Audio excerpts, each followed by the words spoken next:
Markets update now, and local trade expected to continue to rebound this morning. Markets closing in the green on Friday, boosted by gains in the mining and retail sector stocks.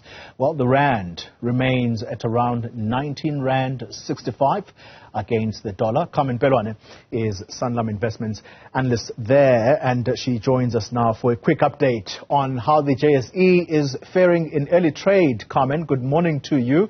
And this is after some positives on Friday. No, definitely. We did see a bit of a dip midday on Friday, but a significant recovery towards the end of the day. We have opened slightly down this morning, but as you've mentioned, resources continue to gain some traction.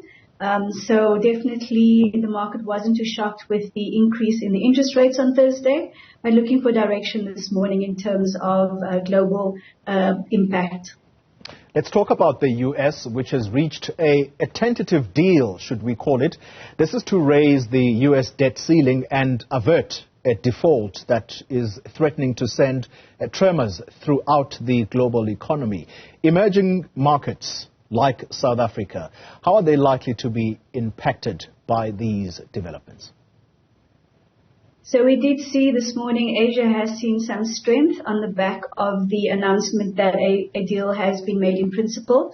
We do have to wait for Congress to approve this deal for it to actually be final. But we did have a tight deadline, so they were going to be in breach by the 5th of June.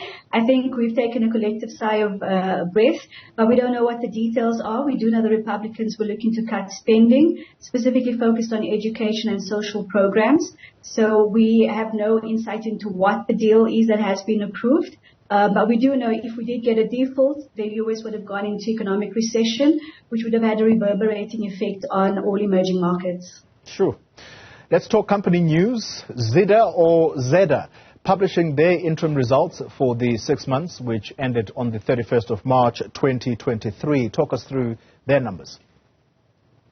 Yeah, so Zeda is an operator of both Avis and Budget car rental groups, and this has come back quite positive. So we've seen an significant increase on revenue side, as well as flowing down to the bottom line. So earnings per share also up significantly. Keeping in mind, this is an industry that has been struggling specifically after the pandemic.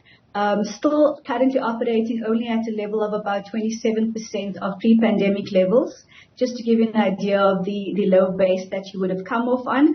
Having said that, a major recovery has been seen specifically on foreign travelers that are inbound into South Africa, so the focus there in terms of chauffeur-driven vehicles. And then also on the corporate travel side, we have seen traction. As I've mentioned, not to the same extent as pre-pandemic, but management has confirmed that their view is there is much room for improvement, so positive outlook as it seems.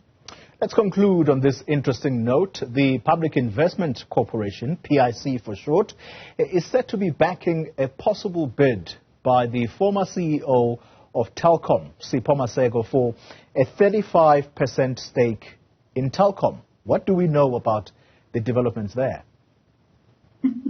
So not much. The source has asked to remain anonymous, so we don't have much details. But if we had to hazard a guess, so we're going to look at a focus on buying the fiber and the tower units to add to their infrastructure company, and potentially selling Telkom's BCX unit as well.